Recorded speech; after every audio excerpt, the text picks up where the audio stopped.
তারা যেরকম নির্দেশ দেবেন আমরা সেরকম কাজ করব। প্রচুর কাজের চাপ, এই অভিযোগ তুলে এবার বিক্ষোভ বিএলওদের।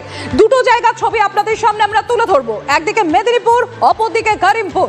দুদিকে ছবি আপনাদের সামনে তুলে ধরবো, ঠিক একই রকমের ছবি উঠে আসছে। এনুমারেশন ফর্মের যে ডেটা এন্ট্রি, সেই ডেটা এন্ট্রির দায়িত্ব থেকে অব্যাহতি দাবি। মেদিনীপুরে বিডিও অফিসে বিক্ষোভ বিএলওদের, কমিশনকে জানানো হবে। বিএলওদের কথা জানিয়েছেন বিডিও, আর একই অভিযোগ ঠিক আপনাদের সামনে দেখুন। দুটো ছবি তুলে ধরছি, একটা মেদিনীপুরের ছবি, অপরটি করিমপুরের ছবি। একই অভিযোগ তাদের যে অত্যাধিক কাজের চাপ, তাই ভোটারদের যে ডেটা আপলোড করতে হবে সেই দায়িত্ব থেকে তারা অব্যাহতি চাইছেন।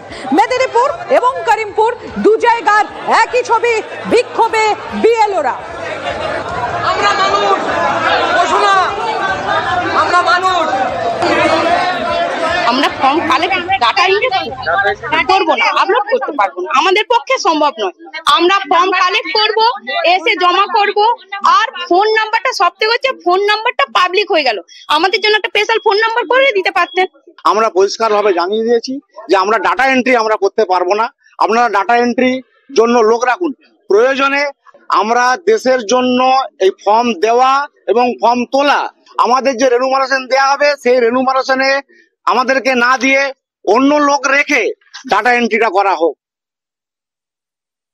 অভিযোগ করেছেন, জানিয়েছেন ওনাদের যা যা অসুবিধা আছে সেটা আমরা রেসপেক্টিভ ইআরও ম্যাডাম স্যার যারা আছেন ওনাদেরকে জানিয়ে দিচ্ছি, যাতে এটার কোনো সুরাহা করা যায়। পার্সোনাল নাম্বার পাবলিসিটি হয়ে যাচ্ছে, কেন কি এটা হয়তো পাবলিকলি অ্যাভেলেবেল আছে। তো আপনারা জানেন যে বিএলও নাম্বার তো এখন সাইটে পাওয়া যায়, তো ওখান থেকে অ্যাক্সেস করতে পারছে, এটাই হবে।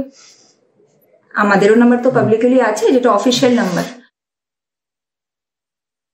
এই বিক্ষোভটাকে সমর্থন করি, কারণ আমরা মনে করি যে এই কাজটা অত্যন্ত অমানবিক হচ্ছে এবং বিএলওদের উপর চাপিয়ে দেওয়া হচ্ছে আর কি।